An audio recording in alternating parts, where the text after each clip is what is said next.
Glória a Deus, a paz do Senhor Jesus, igreja. Amém. Amém, aleluia. Glória a Deus, glória a Deus. Abra comigo a sua Bíblia no Evangelho de Jesus, segundo escreveu João, capítulo de número 4. Glória a Deus.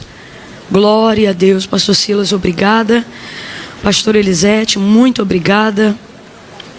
Deus continue abençoando a vida de vocês e a nossa igreja, que pertence ao Senhor Jesus, né? Pastor Silas Filho, Raquel Malafaia, pastora Raquel Malafaia, amo sua vida, viu? Glória a Deus. Quem encontrou pode dar um amém? Amém.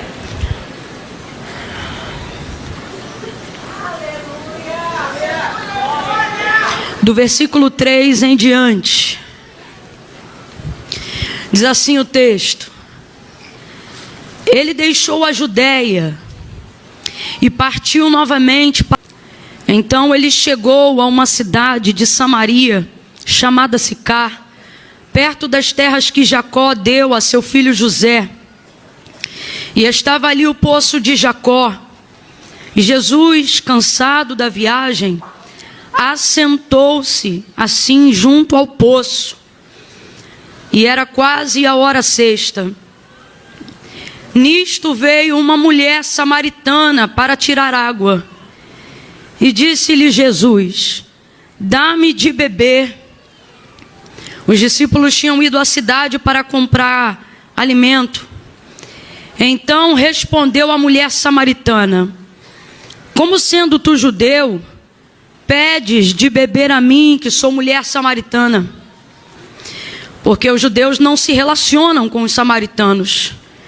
E Jesus respondeu e disse: se tu conheceras o dom de Deus, e quem é o que te diz, ou quem é o que te pede, dá-me de beber, era tu que lhe pedirias, e ele te daria água viva.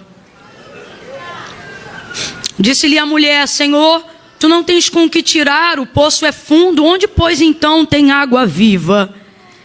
És tu maior do que Jacó, o nosso pai, que nos deu o poço do qual ele mesmo bebeu, e os seus filhos e o seu gado? E respondeu Jesus: qualquer que beber dessa água, tornará a ter sede novamente. Mas aquele que beber da água que eu lhe der, nunca mais terá sede. A água que eu lhe der fará jorrar nele uma fonte de água que jorra para a vida eterna. Diga-me. Eu costumo dizer que esse texto, apesar de ser tão conhecido entre nós cristãos, acredito que a maioria de nós que estamos aqui nessa noite, ele é um texto muito famoso, muito conhecido. Contudo, ele é raro, não só pela história incrível que envolve esse texto da mulher samaritana, mas porque é um texto onde Jesus começa pedindo algo ligado a uma aparente necessidade dele. E isso é que torna esse texto um tanto quanto raro em comparação a outros textos que contam sobre a sua trajetória ministerial. Porque geralmente Jesus chega oferecendo, Jesus chega dando, no cumprimento do seu dever e no exercício do seu ministério, Jesus sempre chega promovendo, jamais esperando alguma coisa, sobretudo ligada a uma aparente necessidade dele. Você não vê isso no exercício pleno do ministério de Cristo, pelo menos que se há registrado no texto sagrado, com frequência. Pelo contrário, os evangelhos, ou o evangelho, a forma como ele é contado, por cada um daqueles que conta, é maravilhosa de se ler, porque ele protagoniza, Jesus, né, protagoniza no conto de cada história do que ele fez, a dizer aquilo que ele fez. Como ele curou os cegos, como ele fez ouvir os surdos, como ele deu voz aos mudos, como ele levantou os paralíticos, enfim, sempre ele fazendo, sempre ele operando, como ele multiplica pães, como ele multiplica peixes, como ele dá de comer, como ele sara feridas, como ele ressuscita mortos, como ele transforma água em vinho, sempre ele dando, sempre ele transbordando, sempre ele oferecendo, sempre ele fazendo, sempre ele alimentando a multidão, sempre ele, sempre ele, sempre ele. E aí de repente você vai ver Jesus na sua humanidade, ainda que no cumprimento do seu dever ou do seu exercício ministerial, uma vez que ele sai da Judeia e decide ir à Galileia, João vai escrever o texto dizendo, e era-lhe necessário passar por Samaria. E o texto já começa apresentando uma necessidade, né? Não é que ele estava com vontade de ir e escolher o caminho de Samaria, pelo contrário, esse caminho era o caminho rejeitado por todos os judeus. Todo judeu que fazia uma viagem da Judeia para Galileia, ele fazia uma viagem que durava em torno de 6 dias, comumente. Por quê? Para evitar toda e qualquer província samaritana e todas as montanhas que rodeavam a província de Sicar. Então, evitava porque os samaritanos eram uma terra de errados. Então, para evitar um encontro desnecessário, constrangimento, fazia-se então uma viagem de 6 dias, dando uma volta em todo o entorno da região montanhosa da Samaria para poder chegar na Galileia. Até porque Samaria não era lugar de destino de judeu nenhum, era no máximo um lugar aí de passagem, e de passagem em volta, bem longe, mas Jesus vai passar bem pelo meio. E aí ele vai encurtar essa viagem, e em vez de fazê-la em 6 dias, ele vai fazer em 3 dias, aproximadamente. Ele não ignora, ele vai atravessar essa montanha. E eu sei que a gente ainda está começando a entender o que o Espírito veio falar à igreja nessa noite, mas isso já é uma palavra profética. Uma das primeiras coisas que o Senhor já está liberando para o nosso ano de 2026, nesta noite, é que tudo aquilo que tem feito a gente perder tempo pelo contorno, pela desavença, pelo constrangimento, tudo aquilo que a gente quer evitar, tudo aquilo que mina a nossa força, tudo aquilo que desgasta o ministério que o Senhor te confiou, tudo aquilo que tem entristecido a família da qual você faz parte, tudo aquilo que tem feito você usar energia, unção, foco, ou seja, tudo que deveria estar no exercício do seu ministério está sendo usado como combustível de fuga. E Jesus está dizendo, com você não vai ser assim esse ano. Você vai, ai meu Deus do céu, você vai atravessar essa montanha. Eu não sei se você está entendendo. Se você está, levanta a sua mão e libera uma palavra de gratidão ao Senhor por isso. Porque a primeira coisa que o Senhor já está dizendo para nós, na introdução aqui da geografia desse texto, é: você não vai ignorar as montanhas. As montanhas não vão passar por cima de você, da sua casa. As montanhas não vão se sobrepor ao seu destino. Elas não serão um empecilho. Elas serão a ponte mais rápida para a chegada do seu destino. Deus está dizendo abertamente para nós, igreja, aquilo que os outros evitam por medo, você vai encarar por fé. Aquilo que os outros evitam por angústia, você não vai mais trocar de calçada. Você não vai mais passar Natal sem a sua família por causa de desavença de herança. Deus está falando com alguém aqui. Ele está dizendo: eu vou atravessar essa montanha. Há uma palavra profética. Jesus nunca vai gastar tempo, irmãos. E isso é importante para nós. Não perca tempo evitando o que Ele te empoderou para resolver. Não perca tempo fugindo do encorajamento que a graça já te deu para dialogar. Há uma palavra tremenda permeando os nossos corações nesta noite, e esta palavra me manda dizer: o Senhor é esta: a fuga acabou.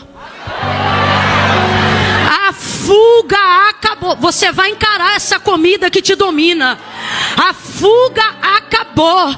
Quem lida com a crise de ansiedade empanturrando comigo está fazendo cara de brisa agora. Mas o Espírito de Deus está aqui. Ele está dizendo: até quando você vai fugir na comida? A fuga acabou. Você vai encarar o que te encara. Você vai olhar para aquilo que te olha. Eu não me refiro a pessoas, mas eu me refiro a montanhas que impedem a velocidade do destino que você já deveria ter alcançado. Jesus vai passar 2 dias em Samaria, e mesmo assim vai chegar com larga vantagem na Judeia. No terceiro, tudo isso porque não ignorou a montanha. Você sabe que era nessa de dar a volta no entorno de Samaria e prolongar a viagem em 6 dias, que fazia com que os judeus tivessem que carregar uma carga altamente pesada, visto que não iam beber água lá, não iam comprar comida lá, não iam fazer negócio com ninguém lá. Então eles levavam uma carga pesada na carroça, no cavalo, a pé, como fosse, a fim de conseguir fazer esse trajeto. E era nisso que os nômades e salteadores do deserto abasteciam-se. A parábola, por exemplo, do bom samaritano, ela não é contada de modo aleatório. Todas as vezes que Jesus contava, fosse uma parábola ou uma história ainda que com E, ele sempre procurava trazer um entendimento de algo que fosse do cotidiano daquele povo, para que eles absorvessem a mensagem. E essa parábola, por exemplo, ela não é por acaso. Com quem que geralmente isso acontecia? Com pessoas que nessa trajetória aumentam a carga para não ter que lidarem com samaritanos e acabam sendo assaltados por pessoas que vivem nessas regiões esperando gente que tem carga. Completa aí para mim. Eu disse gente que tem carga. Então às vezes o nosso destino não é longe, e ele não é tão difícil quanto parece. O problema é que nós agigantamos o caminho até lá, por não entendermos que montanhas podem ser transpassadas. Oh, eu estou sentindo uma graça de Deus aqui agora. Pode crescer, viu, Camila?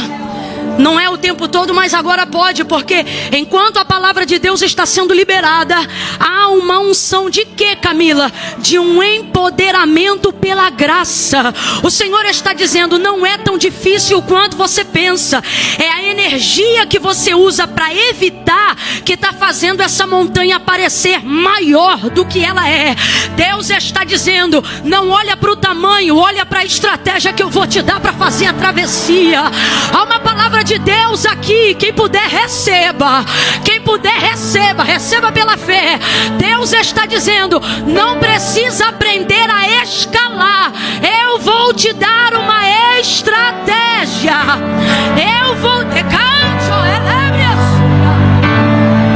tem estratégia descendo agora mesmo. Deus está visitando tua capacidade cognitiva agora mesmo, enquanto a palavra está sendo pregada.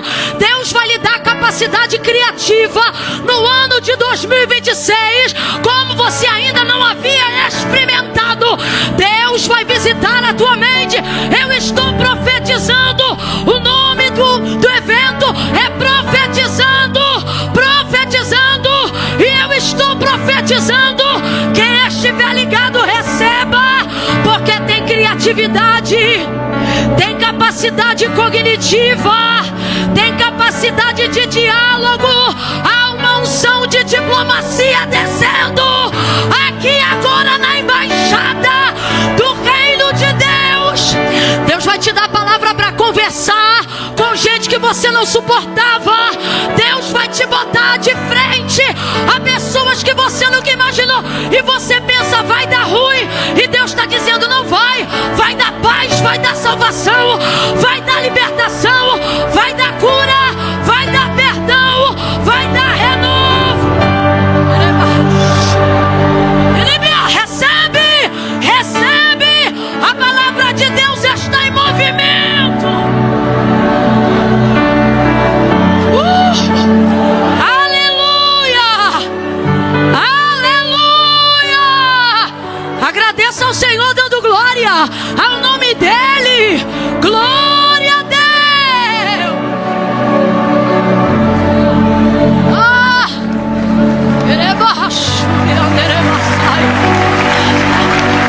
Você vai passar. Você vai passar. Você vai passar. Chega de contornar. Chega de trocar de calçada. Chega de evitar o mesmo ambiente. Você vai passar. Você vai passar. Você vai passar. Não é que eu sou repetitiva. É que enquanto eu estou pregando, eu vejo o Espírito de Deus te tomando pela tua mão e dizendo: não temas. Não temas, porque eu sou contigo. Não te assombres, porque eu sou o teu Deus. Se passares pelas águas, elas não te afogarão. Quanto aos rios, eles não te submergirão. Até aqui você viveu livramentos, estratégias para não ser submergido por problemas, por dívidas, por crises emocionais, porque as águas são opcionais. Mas Deus te trouxe nessa noite para a segunda parte, aonde Ele diz: quando passares pelo fogo, entenda, uma parte da sua vida é opcional. A oração te livrou do que você não tinha emocional para encarar.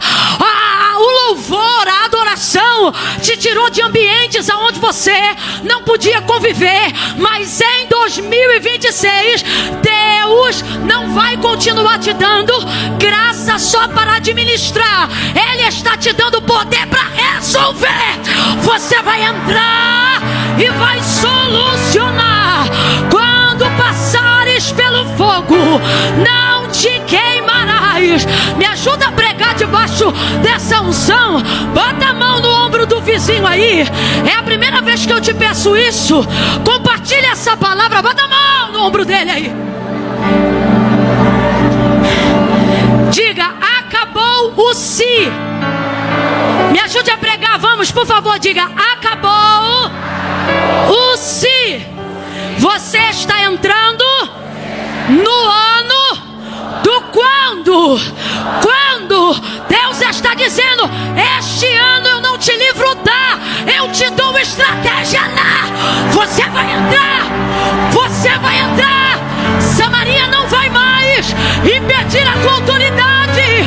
Você tem alguém aqui com autoridade para impor a mão com carinho no ombro de alguém e dizer para essa pessoa: entra, entra, passa, passa, passa, porque o Deus de Josué está na DEVEC.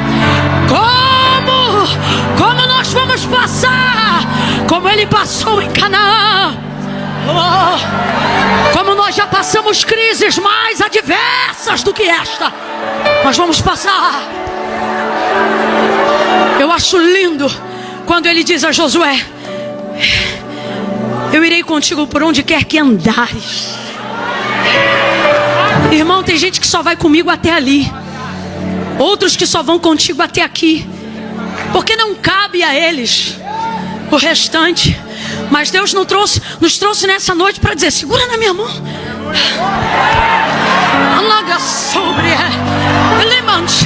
Você não está conseguindo porque quer andar sozinho, mas segura na minha mão e eu serei contigo por onde quer que andares.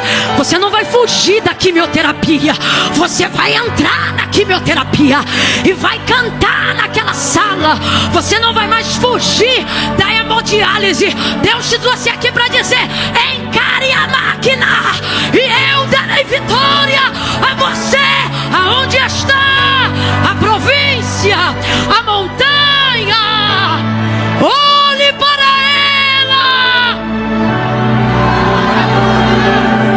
O Senhor está dizendo que Ele vai abrir caminhos aonde não tinha caminho. Quando a gente olha para a montanha, a gente tem essa impressão, né? Não tem. Como é que chega lá? Eu me lembro uma vez ali naquele morro que antecede a chegada de Cabo Sul, e meu tio na mata há 7 dias orando.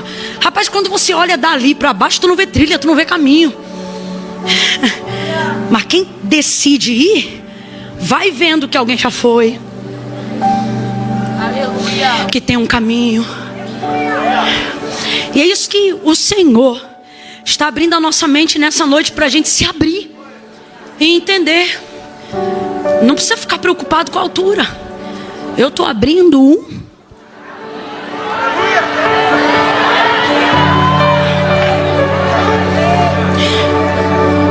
caminho. Como é que é aquela canção? Deus já um caminho faz romper.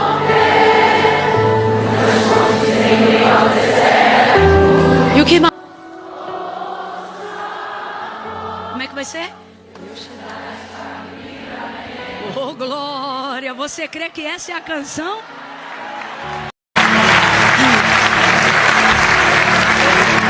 Agora, a humildade de Jesus. Eu disse que há.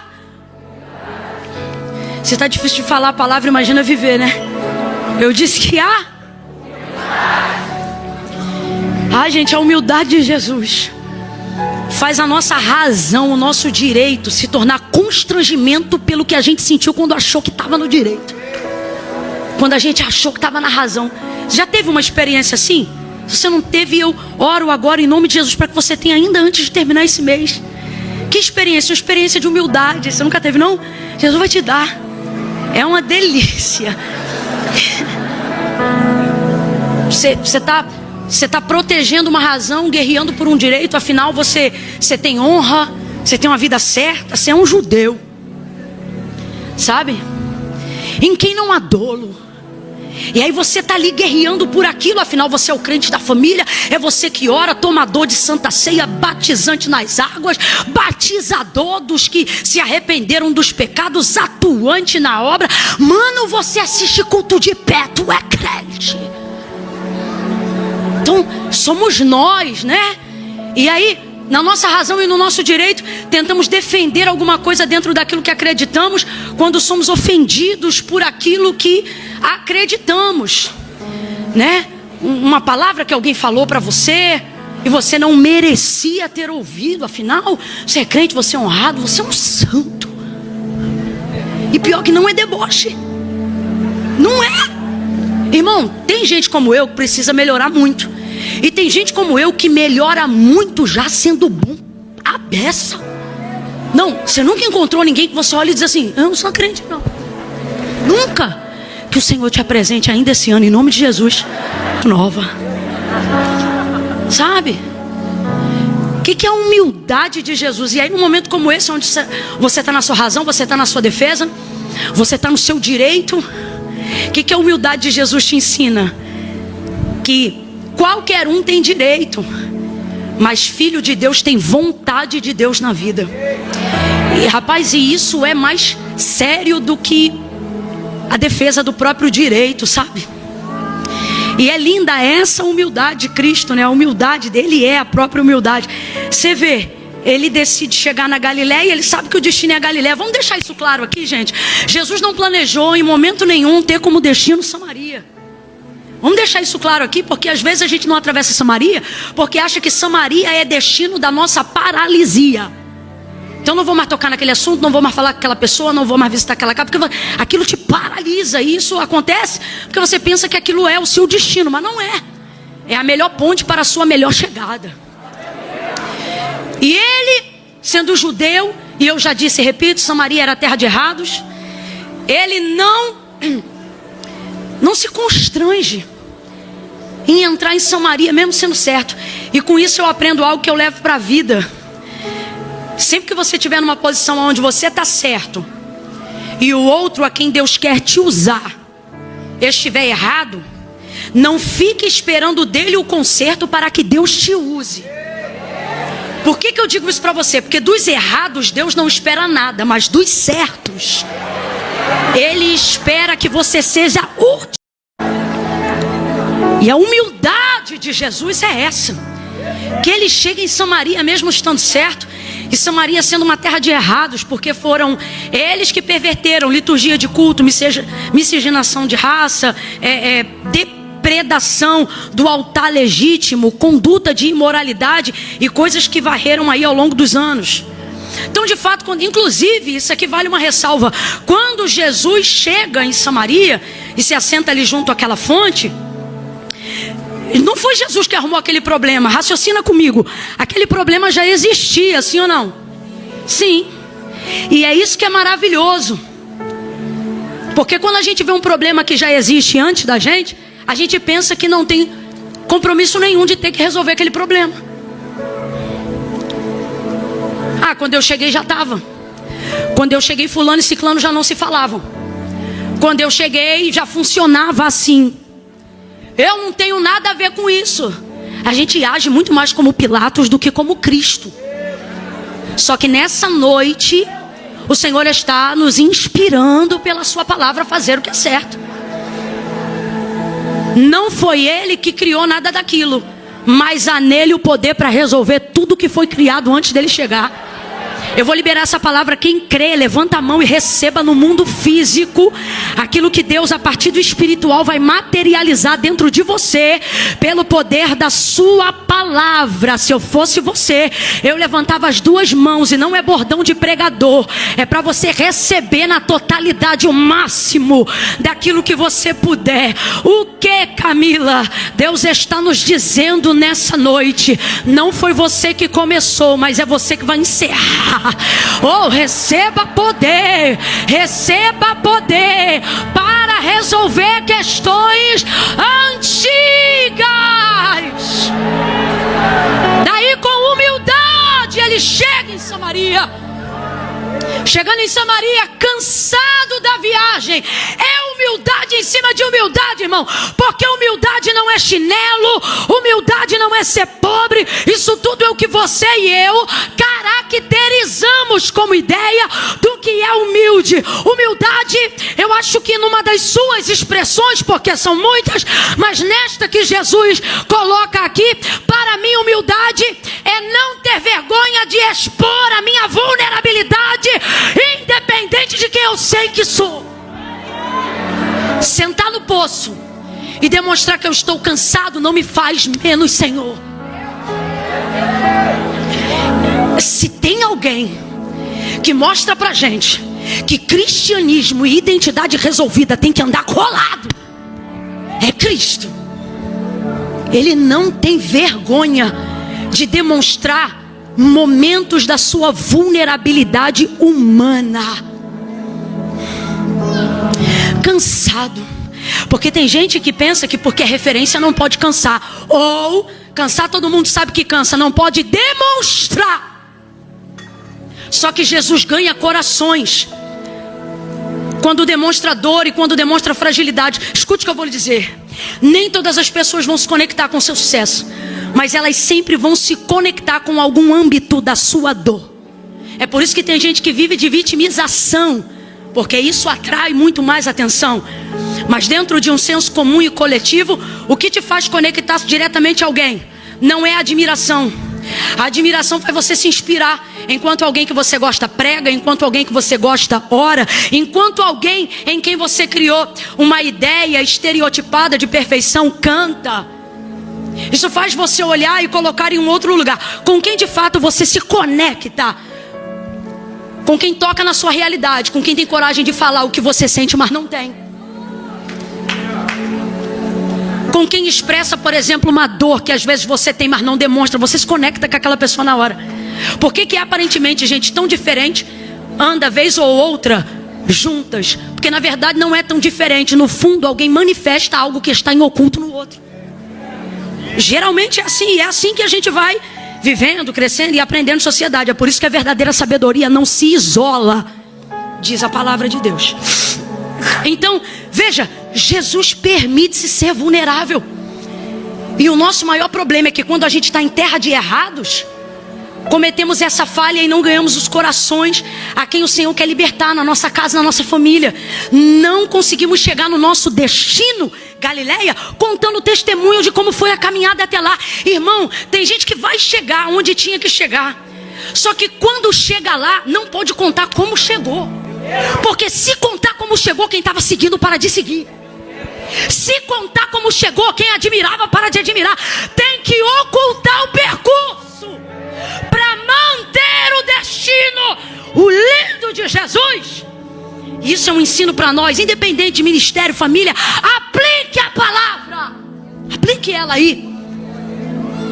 O lindo de Jesus é que ele não só chega antecipadamente na marcação do tempo, como chegou não pulando etapa. E não chegou pisando na cabeça de ninguém. Chegou conquistando um povo. Chegou conquistando uma parte da nação que estava rachada, dividida, depreciada. E agora eu já não me refiro ao meu núcleo familiar e ao seu. Não me refiro ao ministério que o Senhor confiou a mim e a você. Me refiro ao que o Espírito de Deus quer fazer pela nação brasileira. Na última hora da igreja. Quer fazer pela América Latina. E por todos os lugares aonde há joelhos dobrados e pessoas intercedendo, pedindo justiça, reconciliação, consolo, prosperidade, amor, derramamento de amor, batismo de temor nos corações. O que, Camila? O Senhor está dizendo a mim e a você: não esconda a sua fragilidade. Humilhe-se, humilhe-se. Estou falando como crente, estou falando como igreja. Humilhe-se, humilhe-se. Por quê? Porque essa atitude vai restaurar a nação. Esta atitude vai religar povos. Esta atitude vai tirar a polaridade discrepante do mapa geográfico, aonde a divisão promoveu um racha. Quem primeiro se quebrantar ganha. Quem primeiro se humilhar ganha. Ganha o quê? A partida? Não! O coração dos perdidos. O coração dos ofendidos. Há como chama aquela? Não é foice, é uma enxada. Eu não sei para que serve. Os homens aí me ajudem, por favor, porque eu estou tendo uma visão aberta sobre isso aqui agora enquanto eu prego. Camila, eu não creio, então não receba, irmão. Mas eu não posso me calar diante do que Deus me mostra. Eu vejo um pedaço de madeira e aí na ponta tem um instrumento de ferro que ele termina com duas pontas assim caídas, ó. Como se for, picareta, ponteira. É um negócio que quando cava no chão, ele vai fundo e ele arranca pedaços de terra. Ele vai no chão e ele arranca toco esquecido. Ele vai no chão e ele arranca pedra profunda. Camila, por que você está falando isso? Porque Deus está falando comigo. Diga que o agricultor está arando a terra. Diga que o agricultor está preparando a terra. E o que eu vou tirar é raiz de amargura. Alguém está dizendo que Jesus não vai lá, mas ele toca, ele vai.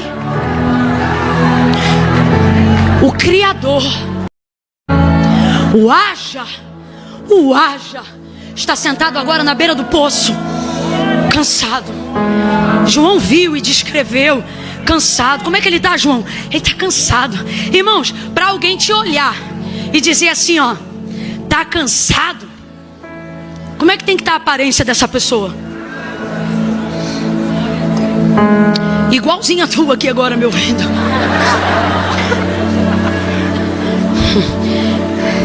Férias das crianças.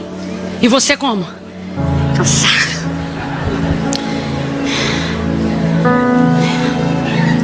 Sentado junto ao poço, cansado. Vulnerável. Vulnerável, irmão.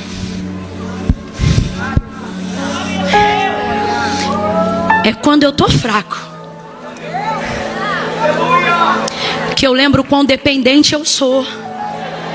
E quando eu lembro quão dependente eu sou, aí já não sou mais eu, é Deus. Então por isso digo a mim e digo ao fraco: é forte. Geralmente quando você está cansado, e eu não estou falando de estresse nem de burnout, estou falando de desgaste mental, de processos dos quais você está cansado porque fugiu. Geralmente é quando você se rende que você fica forte. Num processo que te descama, num processo que te abate, mas não te destrói, mas abate. Sabe quando você fica forte? Quando você se rende, não à luta, Mas você entende que o processo é de Deus e entrega. Ah, Camila, estão falando, deixa eu falar então. Aí tu já se rendeu, mas não é o problema. Você se rendeu à forma como você quer que as pessoas vejam como você está lidando com o problema. Meu irmão, Jesus não está nem aí para isso. A energia dele tem foco. Perceba que nada tira o hiperfoco de Cristo. Eu nunca vi alguém com visão periférica com tanto poder de hiperfoco. E eu não estou falando isso para você se lembrar que ele é o Filho de Deus. Estou te falando isso para você lembrar que como homem empoderou você e eu. Para conseguir ter uma noção de visão periférica sem perder o foco. Visão periférica, Galileia. Hiperfoco, Samaria. Vou fazer aqui o que eu tenho que fazer. Sentou, cansado, João volta, os outros voltam. Está nítido, porque ele descreveu dessa maneira. Veja, então ele chega, manda os discípulos irem à cidade comprar alimento, porque eles não estão preparados para ver. Irmão, quando o racha é grande, quem te ama não vai apoiar a tua reconciliação. Porque foi inflamado, e aí eu não estou falando de Jesus, estou falando da gente. Porque foi inflamado quando você está virado. Foi inflamado quando você estava ofendido. Foi inflamado quando você estava doído. Por que que até hoje palestinos já são criados na escola, sendo ensinados a odiarem israelitas que eles nunca nem viram? Propagação de ódio coletivo. Ensine a odiar sem saber o que. Domine de sentimento e a razão vai se esvair. Eles não estão prontos para isso, sabe por quê? São anos de ódio, são anos de apartamento, são anos de distância, são anos e anos e anos e anos. Não estão prontos, são homens de Deus, mas não estão prontos. São discípulos, mas não estão prontos. Não vão ajudar, vão atrapalhar, vão comprar comida. Vai ter que ficar sozinho ali. Quase a hora dela chegar. Mas ele chega antes.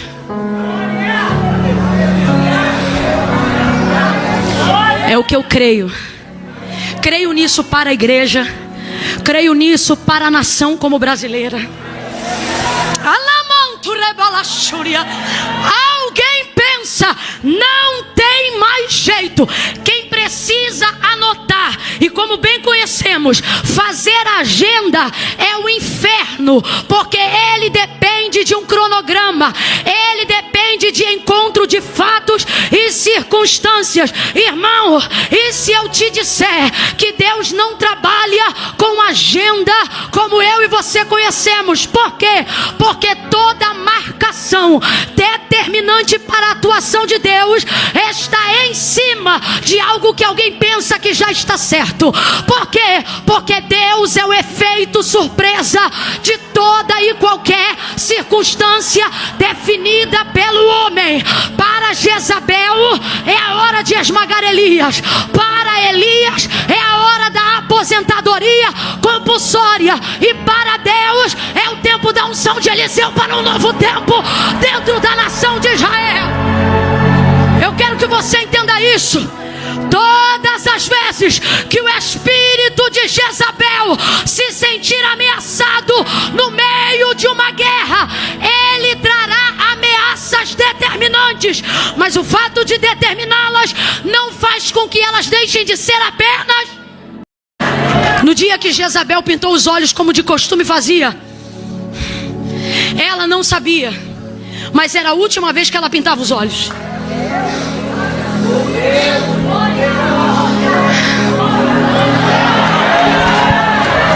A gente vê o cenário de profetas deprimidos.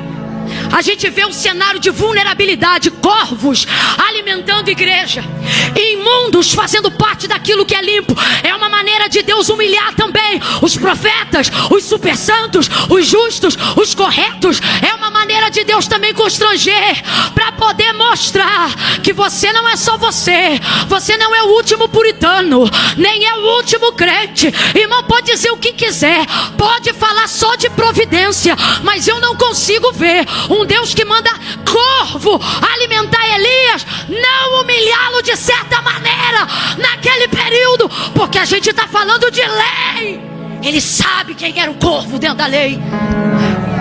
Há um extremo zelo de Elias que Deus quebra na emenda no processo. Quantas famílias ficaram com fome quando ele disse: sobre a minha palavra nem chuva nem orvalho. Para mim há um nível de humilhação quando ele diz: vá para a casa de uma viúva que está alimentando um filho só. Aonde não aparece uma imagem pública de um homem, olha lá, mandou cortar tudo, aí agora está lá comendo o pão da viúva. Irmãos, é porque você quer romantizar quando lê a Bíblia. Vem para a realidade do texto e vive o agora. Vai me dizer que não tem constrangimento? Não consigo crer dessa maneira, porque Deus é didático. Prova a nação, mas também prova os profetas. Prova a nação, mas também prova os ministros. Deus levantou Jeremias para pregoar um tempo de conserto, mas o esmagou até que ele amasse Israel próximo do que Deus o amava. Sempre haverá um nível de constrangimento, de vulnerabilidade, de esgarçamento, para que haja a reconciliação de uma nação dividida. Não fique pensando que só quem está perdido está sendo esmagado. Nós também estamos no processo da azeitona. Nossas uvas estão sendo pisadas. Nosso trigo está sendo moído. O trigo da igreja está sendo moído. É lindo, mas é doloroso.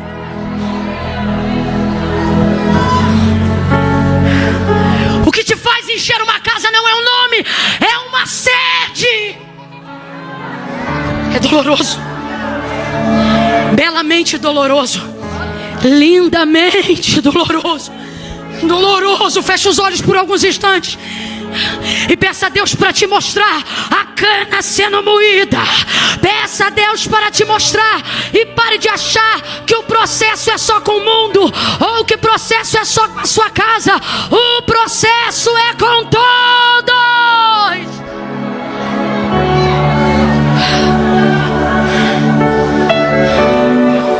Deus vivo.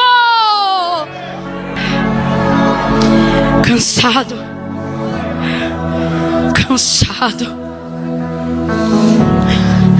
abatido sim, destruído não, mas eu estou cansado.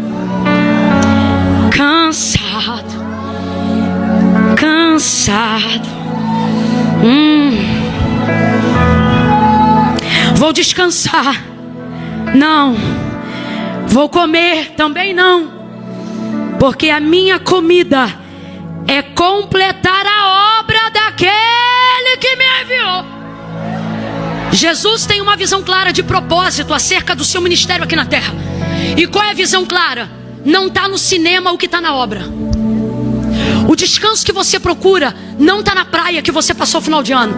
O descanso que você procura não está no dinheiro na conta para a promoção de todas as comidas que você está mandando entregar para não cozinhar. Você não cozinha, mas continua cansado. Você tem dormido mais de 8 horas, mas continua cansado. Por quê?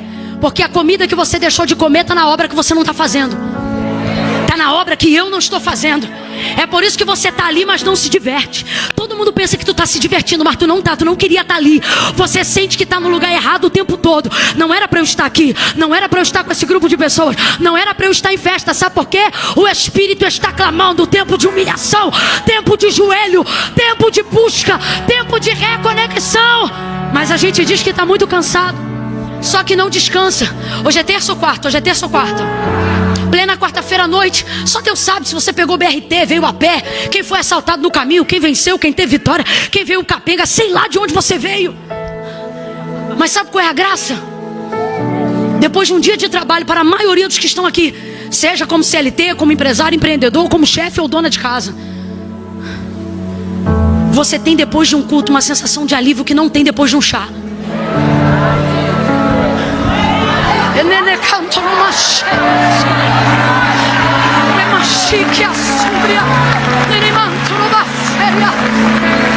Bota a mão no ombro do vizinho e diga para ele: é disso que você está com fome. É disso que você está com fome. Mas isso não precisa acabar quando o culto acaba. Veja a igreja como um grande mercado. Leve mantimento e continue cozinhando em casa. Acende o fogo.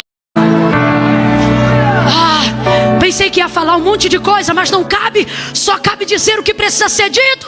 Porque se Jesus remiu o tempo, nós de igual forma. Esperou ela chegar. Eu amo os encontros que Jesus promove. Quando eu tinha 12 para 13 anos de idade, ele marcou um encontro comigo. Nessa época eu ia para a igreja todos os dias, porque minha mãe me obrigava às quartas e domingo. Primeira igreja batista da Posse, lá em Nova Iguaçu. Na época tradicional da Convenção Batista. Então era aquele culto bem racional, silencioso e cheio da presença de Deus. Contudo, durante um ano, minha mãe se converteu e a gente não. Então nós não gostávamos de ir para a igreja. Eu e minha irmã, duas adolescentes, a caçula ainda não era nascida, teve o privilégio de nascer nos caminhos do Senhor. Então minha mãe dizia, vamos embora para a igreja. Eu dizia, não vou. Bora para a igreja, não. Enquanto tiver debaixo do meu teto. Eu já estava me arrumando e a gente ia. E foi assim por um tempo, um ano. Quanto tempo? Quarto domingo, minha mãe não faltava culto. Muita sede, muita fome, muita necessidade de libertação. 9 horas da manhã, funk pesado tocando em casa. Ela trocava, a gente mexia. A gente já não sabia o que era filho, o que era capeta. Os demônios faziam festa junina assim na lateral do nosso. Era um troço muito forte. Período de libertação, só quem tem batalha sabe o que é. Então minha mãe tinha uma grande batalha. E ali ela batalhava com o jeito que ela podia, com as armas que ela tinha. Porque irmão, quando você quer guerrear, você não depende de munição pesada não. Faca de manteiga vira arma para quem quer se defender. Às vezes a gente olha um povo meio doido educando os outros, diz como é que vai chegar. Era a minha casa. O negócio é desejo de defender. Não te falta ferramenta, o que te falta é inspiração. É garra para defender tua casa, para olhar na butuca de Satanás e falar, você não vai levar. E era mais ou menos isso. Aí eu me lembro, quarto domingo, um ano, frequentando a igreja. Eu ouvia a pregação todo culto, orava e chorava muito. Comecei a sentir a presença de Deus. Você pode não gostar, pode não querer vir, mas não tem como você estar num ambiente que Ele manifesta e ser indiferente à presença dEle. Você pode não gostar ou gostar, mas ser indiferente ao lugar em que Jesus está, você não consegue. Tem dois grupos de pessoas. Uma parte vai sair hoje daqui dizendo, grita muito, pra quê? Que loucura. Mas não foi indiferente. E sabe o que é mais legal? Amanhã volta de novo. Eclésio grita muito mais do que eu. E tem um outro grupo que diz assim, meu Deus, não queria que acabasse. Muito bom, senti, mas tá com a vida toda torta. Amanhã já marcou um negócio que era mais tarde, mais cedo, para poder ir no negócio e vir pro culto depois do negócio que é pecado. Eu era desse outro grupo. Chorava no culto. Ai, Jesus, o Senhor é tão bom. Sentava na última fileira, chorava muito. Sentia muito Deus. Rapaz, os samaritanos sentem Deus. Eles só não sabem como resolver o BO deles. Eu sentia muito Deus. Eu chorava. Sentia, cantava todos os hinos. Eu conheço os hinos não por ser convertida até aquela época, mas por cantar quando ia mesmo sem ser convertida. Conheço tudo. E cantava. Aí o pastor pregando, eu chorando. Ele está falando muito comigo, Rafaela. Era uma amiga do lado. Quem quer vir a Cristo? Jesus, eu te amo, mas eu não posso. Eu estou terminando, eu prometo. Eu não posso. Sábado tem baile, hoje é quarta. Não vai dar, Senhor, porque eu sei que te servir é coisa séria. Assim foi um ano, chorando e dizendo não dá, chorando e dizendo não dá, sentindo não dá, lendo a Bíblia, Deus falando comigo, não dá. Aí um dia o baile mudou de sábado, foi pro domingo, baile especial. Nesse baile especial, botei a roupa e falei, poxa, já vou pra igreja todo domingo, não é possível que minha mãe não vai me deixar ir pro baile hoje. Botei a roupa do baile e falei, mãe, tô indo pro baile. Ela falou, não tá indo não. Falei, mãe, o baile saiu de sábado, foi pro domingo, tô indo pro baile. Você não vai pra baile nenhum. E começava, e os demônios briga. Um pega pra capar. Deu a hora, vambora pra igreja. Nesse dia eu botei uma bermudinha, samba canção bem curta, barriga de fora, cropped do piu-piu, barriga de verme que eu tinha. Nem aí, o mundo, rapaz, te deixa ridículo sem você perceber. A primeira coisa que o mundo vai fazer é dizer pra você que beleza é relativa. Saiu com o cropped, pá, sei que, e pá. Não, é pra igreja. Fui pra igreja irada, endemoniada, perturbada, influenciada, encapetada, sei lá mais o que. Mas é isso que o pastor falou aqui, e é a palavra. A minha casa será chamada casa de oração. Sabe o que significa? Lugar que Deus ouve, lugar que Deus se inclina. Irmãos, tem coisas que só acontecem na igreja. Eu não estou dizendo para você arrefecer sua fé, a limitar a um lugar, não. Mas não subestime também um lugar. Tem coisas que só acontecem aqui. Cheguei na igreja, sentei no último banco. Falei, assim que acabar, meu irmão, eu vou vazar. Dava 10, mas não dava 9, igualzinho agora. E eu olhando, e o pastor pregando. E nesse dia nem me digo o que ele pregou. A minha mente era só vai ser muito forte hoje, eu pensando. Mas eu estava no lugar certo, na hora certa, com as pessoas certas. Eu não falo isso por causa de alguém que diz não, irmão. Eu falo isso porque eu sei o poder que isso tem. Quando você está no lugar certo, na hora certa, fazendo a coisa certa, até o que estava planejado para dar errado é quebrado e Deus faz dar certo. Sentada no último banco, a minha roupinha esperando o culto acabar, comecei o chororô de novo. Todo culto eu chorava. Ai, Senhor, eu te amo. Ai, tu sabes. Te amo. Primeira coisa que quem não é crente de verdade aprende a dizer: tu sabe, Deus conhece meu coração. Tu sabes. Eu não posso. O Senhor sabe que se eu pudesse, eu não posso. Eu tenho muita coisa para viver. Um dia eu vou vir. Se o Senhor não desistir de mim, um dia eu vou vir. E chorando. Aí o pastor dizia assim, ó: disse Jesus. E eu prestava atenção quando ele falava Pedro, quando ele falava Judas, quando ele falava, ó, o diabo disse. Mas quando ele dizia assim, disse Jesus, aí para mim era inquestionável. Eu amo Bíblias que trazem em vermelho o que Jesus diz. É uma maneira de dizer assim, olha, o restante traz a divergência, mas isso aqui foi ele que falou. Disse Jesus: vinde a mim. Olha o que ele disse: vinde a. Ele já está num lugar. Esse lugar não está longe. E ele já preparou o caminho para você chegar onde ele está. Volta para Samaria. Ele chega no lugar, senta no lugar, e ele já marcou um encontro com ela. Agora fala para mim, ele falou para ela que marcou um encontro? Só Jesus faz esses encontros. Jesus marca um encontro contigo, mas não te avisa. Sabe o que eu fico impressionado? Isso aqui é uma experiência, tá? Não é doutrina, é uma experiência minha. Eu fui pro lugar onde ele estava 1 ano e eu não tive encontro com ele. No dia que eu fui com a roupa do baile, no dia que eu estava mais esquisita, foi nesse dia que, quebrantada, peguei o corredor, porque eu vi o pastor dizer que Jesus falou: vinde a mim os que estão cansados, oprimidos, sobrecarregados. Era a minha vida, batalha com o diabo de madrugada. Minha mãe se converteu, quebrou os pactos. O diabo vinha cobrar os pactos no meu quarto. Eu dizia: mãe, expulsa ele aqui. Minha mãe dizia: expulsa você. Eu dizia: eu não tenho autoridade para expulsar. Ela dizia: então vai buscar autoridade, menina. Fechava a porta do quarto e me deixava no quarto escuro. Conselho tutelar. Outro dia a gente conversa sobre isso. Mas foi o bope de Deus lá em casa. O que eu estou querendo dizer para você? Quando eu ouvi aquilo, eu falei: eu sou essa pessoa oprimida, atribulada, cansada. Talvez alguém olhe e diz assim: mas você não falou que tinha aproximadamente 13 anos? E esse é o seu problema,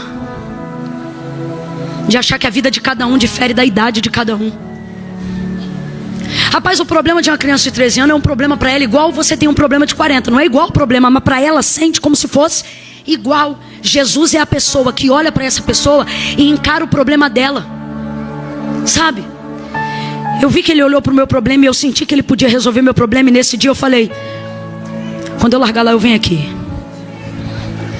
Falei 3 vezes na mente: quando eu largar lá eu venho aqui. Aí o pastor dizia: disse Jesus, e eu na mente: quando eu largar lá eu venho aqui.